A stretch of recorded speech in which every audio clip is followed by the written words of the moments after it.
The Gateway brings you the day's news from the St. Louis region and across Missouri. It also includes stories from the Illinois side of the river and our Metro East reporter, Will Bauer. In Alton, in Belleville, in East St. Louis, in Edwardsville, in Cahokia Heights, at Scott Air Force Base, I'm Will Bauer. St. Louis Public Radio. Listen to reports from Will and all of our journalists weekdays on The Gateway, on the STLPR app, and wherever you get podcasts. Hello and welcome to this week's edition of the Politically Speaking podcast. I'm your host, as always, Chris McDaniel, a reporter with St. Louis Public Radio. Joining me in studio today is Jason Rosenbaum and Joe Mannies. And our special guest this week is Darlene Green, Comptroller, City of St. Louis. All right. Before we go anywhere else, even before we get into your background, I think we're going to need a brief explanation of what it is that your office does. Well, I am a citywide elected official to the office of Comptroller, and the Comptroller is the chief financial or fiscal officer of the City of St. Louis. I'm charged with making sure to protect the credit of the city, to make sure that the bills of the city are paid, pay all the bills, and to protect taxpayer dollars. Do people get you confused a lot with the Treasurer's office, with the Office of the Treasurer? I am certain that happens. Yeah. The Treasurer is, of course, the custodian of the city's cash, the money, and I spend that. How about that? And that's the chief difference. You have to have someone that is going to deposit the monies into the bank and be the shepherd and the custodian of those dollars. And then I'm the record keeper, the bookkeeper, so to speak, of all of the finances of the city. I do the bonding for the city, and I make sure all the bills are paid for the city and protecting the credit of the city. So we aren't supposed to send you our angry emails about parking tickets. That Absolutely would be the not. That's the Treasurer, yes. Now, another major difference, though, is that the City Comptroller in the City of St. Louis is among three people who sit on the Board of Estimate and Apportionment, which makes most of the decisions, financial and otherwise, in the city. So, in effect, the Comptroller, in many ways, wields as much power as the mayor. Yeah. Yes, and that is a really good thing that we in the City of St. Louis has as a city. There is not a strong mayor city. Right. Those duties are divided among the President of the Board of Aldermen, Comptroller, and the mayor, which gives us a balance of power in the executive branch of government, along with the balance that they have over in the legislative side. So the citizens can always be rest assured that there are three sets of eyes on the in terms of the balance of power on the executive side of things. So tell us a little bit about yourself and how you got into politics. Before I did this show, I read an excellent profile of you that Joe wrote in 2011. Thank you, Joe. Going back into the archives here. But the gist of it is that before you were an elected official, you were kind of within Mayor Freeman Bosley Jr.'s administration. Yes, if I I'm was not mistaken. Absolutely. I was in that administration as the budget director for the City of St. Louis, and that gave me an excellent background into what and how the city runs, especially from the funding side of things.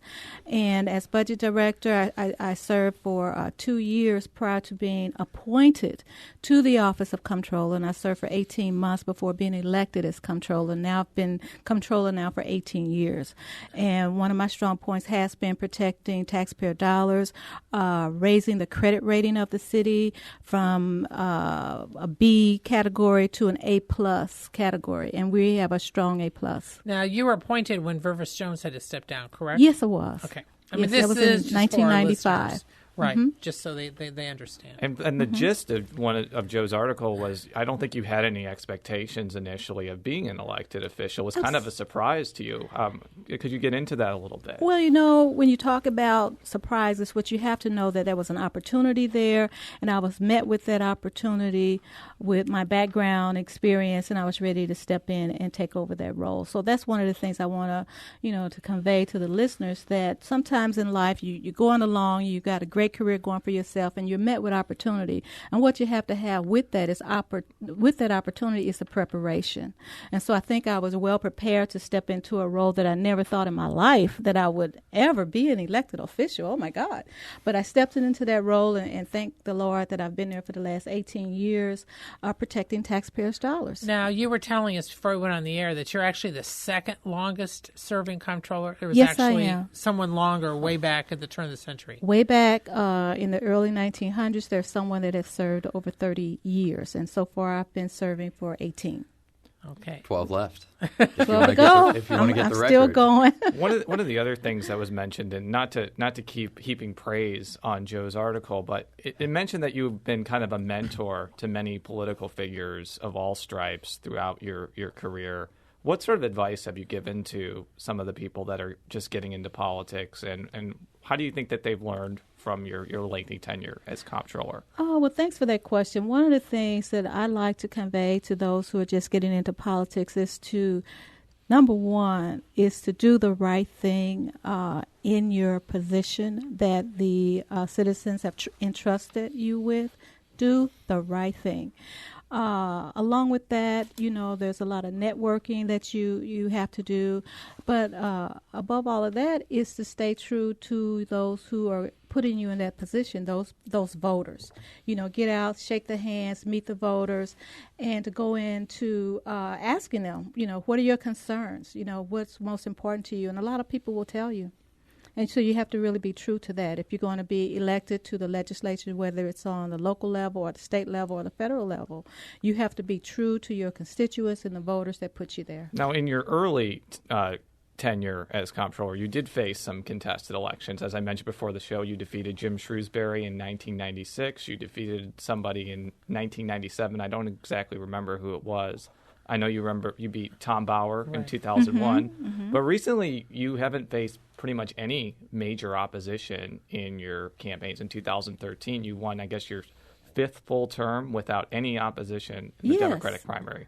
Well, are people afraid to run against you or something like that? Why has it gotten less competitive? Well, I can only say I focus on what's important and what's in the best interest of those who are our taxpayers.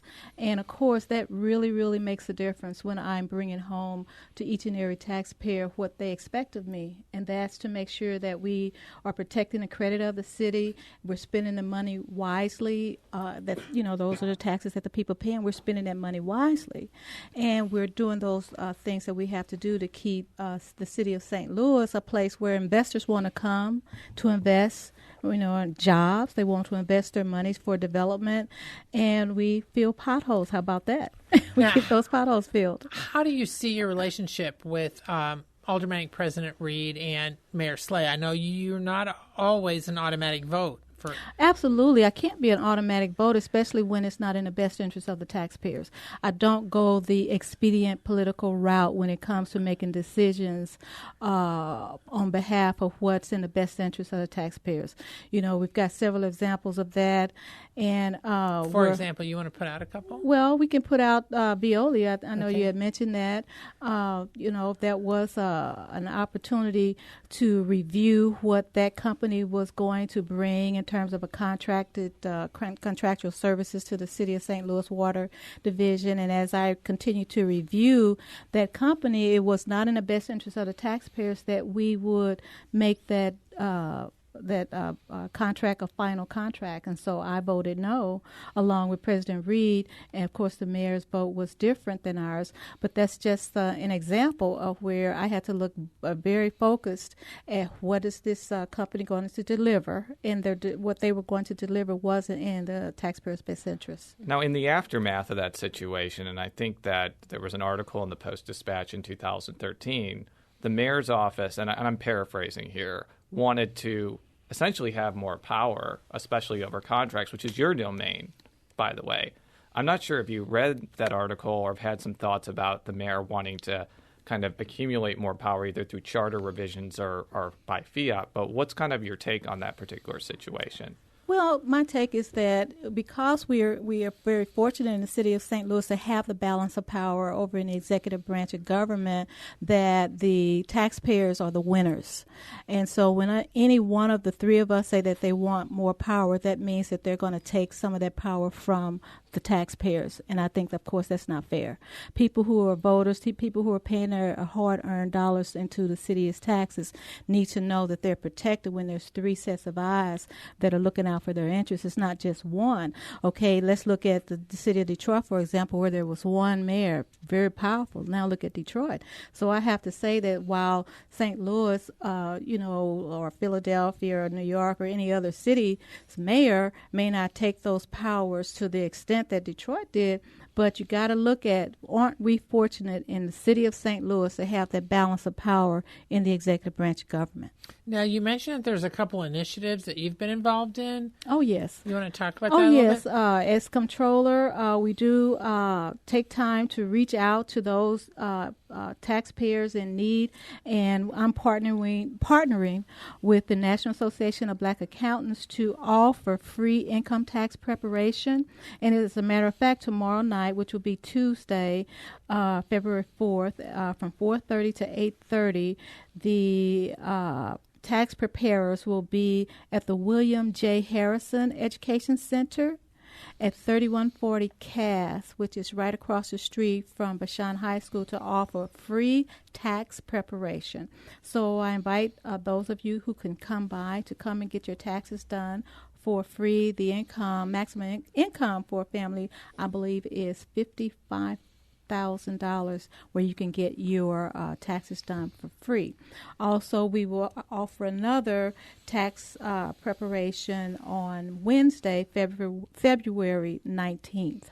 From 4:30 to 8:30 as well. We're also partnering with PNC Bank, which will be on site to offer any kind of bank services that those folks would need. In addition, that's one more thing I'd like to say, that in the month of February, in honor of Black History Month and Heart Healthy Month, we are offering a blood drive at City Hall, and that will be on Wednesday, February 19th as well, from 11 a.m. to 3 p.m. in room 208, City Hall. Well, thank you for letting our listeners know about that sort of thing. Now, what do you see as the biggest challenge on a financial level facing the city right now that you're dealing with? Well, jobs, and of course, bringing more jobs into the city of St. Louis not only helps those working families that need the jobs, but it also helps increase the tax base for the city of St. Louis.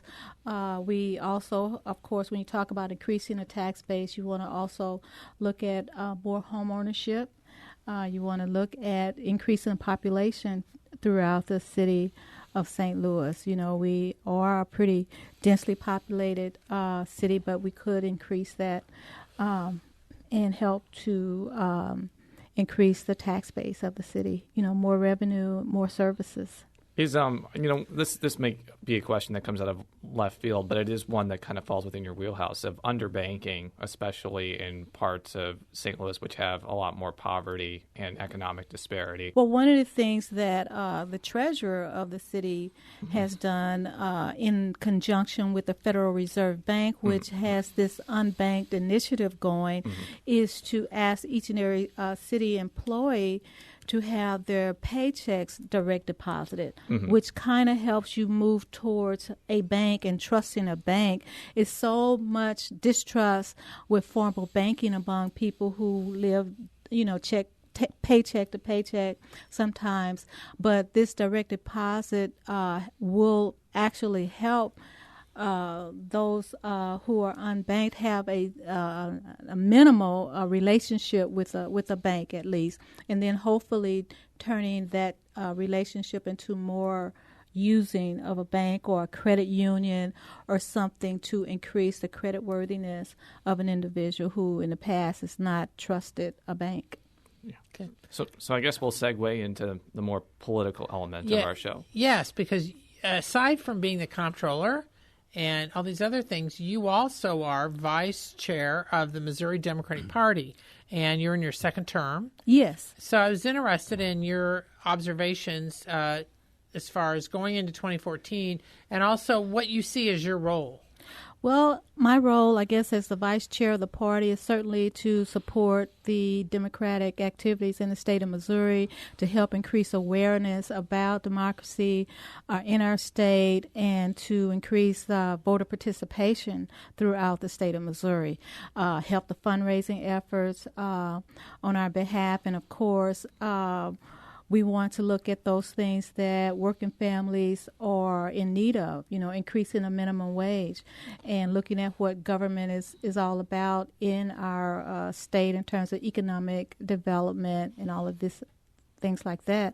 So I know the governor is involved with the disparity study. The city of St. Louis is involved with the disparity study regarding increasing minority participation on job sites and in developments throughout the state and throughout the city of St. Louis. So I think that's a very, very important part of what I see, that not only Democrats but others who care about minority participation and, of course, diversity throughout the state.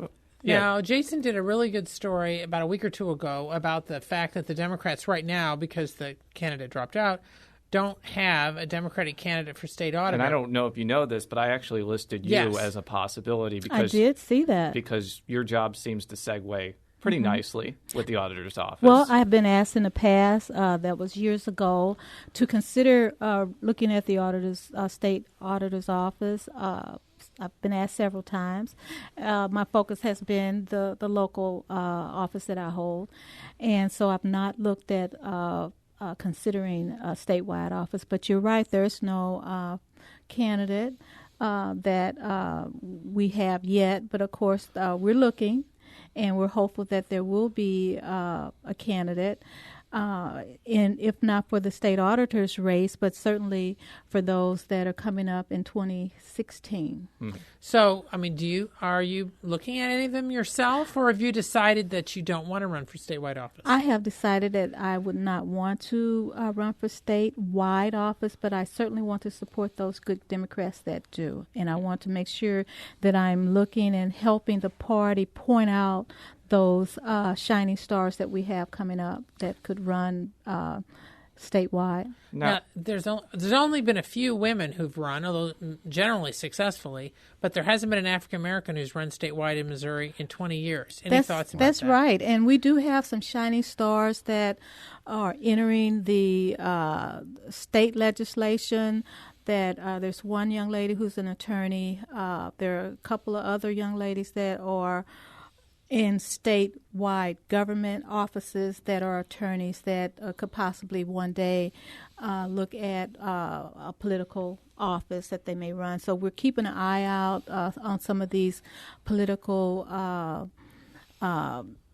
folks that are Democrats, that are strong African-American female lawyers and others who may want to run statewide, whether they start at the legislative level as running for the House, or whether they just want to jump right in and run for statewide. Now, after I wrote that article, the St. Louis American took notice of it, and they mentioned all the pros and cons that I attributed to you. And they mentioned that there is an inherent difficulty in a African American running for statewide office, and that should have been put as a con. In your view, do you think that an African American statewide candidate would have a harder time getting elected, or do you think that in the right environment it could happen? Well, I think absolutely it's very difficult for an African American to get elected statewide. That has never happened. And so when you look at it for the state of Missouri, you got to know that a first on anything is going to be something that is going to take some effort. There are ways that an African American could serve. In fact, if there was an appointment that the governor would have to make in any case. So that's something that whether you're a Republican candidate or Democratic candidate can look at if you're looking at diversity in terms of someone running statewide as an incumbent. Is there an opportunity for an appointment? So you got to look at something like that. And then you have U.S.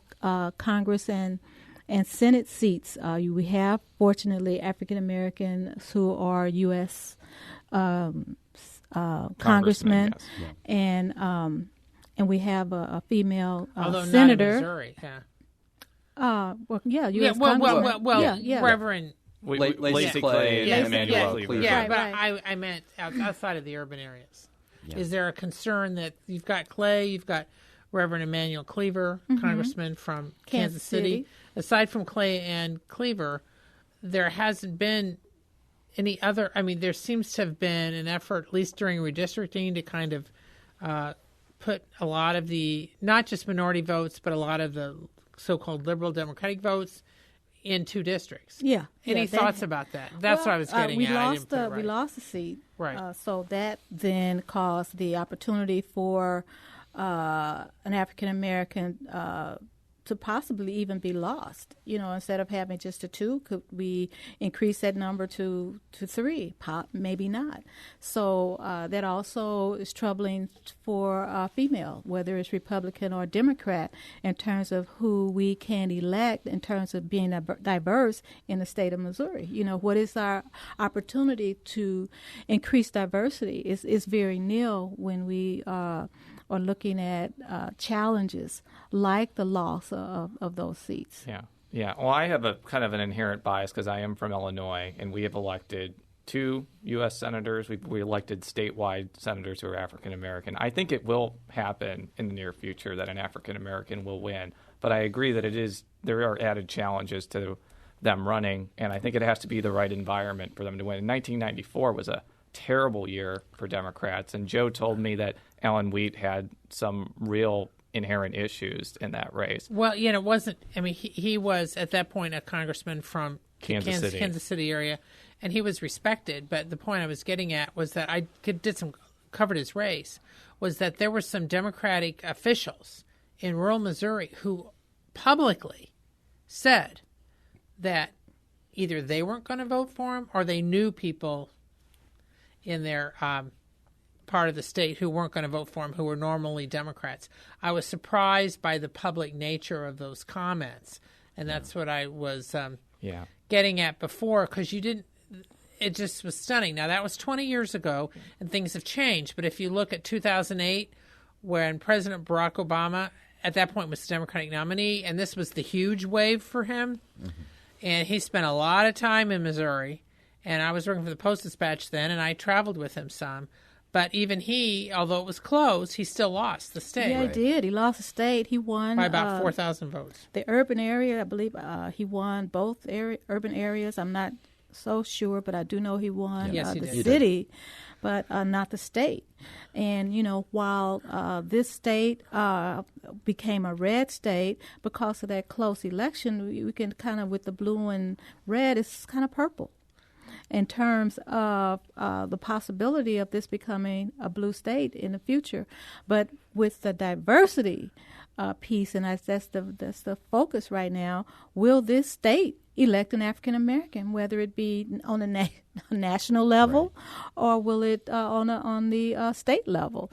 That's the question. And if you're saying that the majority of the state will say no, then that continues to be a challenge. That diversity piece, we continue to elect either a Democrat or a Republican to represent us going to Washington, but we say no when it comes to the color being different than white. Well, do you think that might change a bit, as Jason was pointing out, as, for example, Missouri gets more demographically diverse? I don't mean just African Americans, but because when you were talking about when you're talking about diversity, I mean, I'm sure you want to have outreach to all sorts of different groups. That's what diversity is all about. Yeah, that's what it's all about. But the question is, what will Missouri do? And what are we willing to do in terms of supporting diversity, black, white, Hispanic, or other? There's strong Hispanic groups, there's strong Indian groups, and other diverse groups besides African Americans that have that same question in terms of the challenge that the state of Missouri brings in terms of diversity. But I think that in the end, our hope is that the state will elect the best going to support us in Washington, supporting our views, whether it be black or white or or Hispanic, the best candidate should go. And so the challenge is to get the best that we have in the diverse category, African American or Hispanic. Now, kind of switching gears more generally to your view. 2016 is looking like the Democrats have a gubernatorial candidate in Chris Koster. He's been raising a ton of money. He's been giving money to all sorts of places. How confident are you in 2016, not only governor, but all the other races? I'm looking at the races in 2016 where we have a Democratic candidate that we will be successful. I know that Koster has been working hard. Has he talked to you? He had. As a matter of fact, I was one of the first.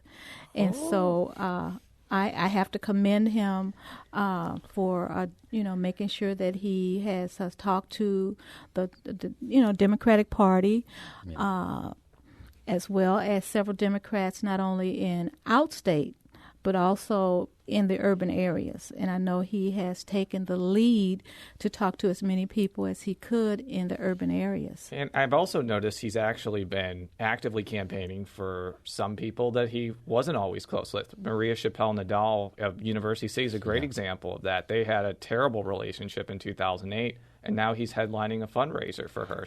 So he seems to be trying to build as many bridges as possible. Is that your view as well? It is not only my view, but it's something that he made a pledge. Because he was such a strong fundraiser that not only would he fundraise very powerfully for himself, but he would make sure that he would strengthen the coffers of other Democratic candidates along the way. This $100,000 pledge. Yeah. Right? Well, in fact, it's a $400,000 pledge over 4 years. And in fact, he just gave a huge chunk of money to the state party within the last week or two. Yeah. Yeah, in his conversation with me, he said it was time for that, time to build and strengthen the Democratic Party financially, and because he had the wherewithal, that he was going to take that lead so that as he goes to continue to campaign towards the office of governor, he's going to strengthen the folks that are going to be joining him in the government, in the state government. Might you do that? Well, I'm certainly going to be hopeful that he will help fundraise for me on my bid for re-election in 2017, because I will be certainly helping. Okay, so you're announcing right now you're going to run for absolutely re-election. Okay, because I think that's right important. 2016 isn't far enough ahead. We have to look at 2017. We have to look at 2017. Who's going to be there in the city of St. Louis helping out our strong governor? Now, what about President Reed is up for election in 2015. Yes. He's likely to face opposition, given that he ran against the mayor. Are you going to make any endorsement in that race, or are you staying as far away from that as possible? I usually stay neutral in those races so that I can be there to help that person that gets in that office to help serve our taxpayer. Yeah, you stayed neutral in the mayoral primary, right? As well.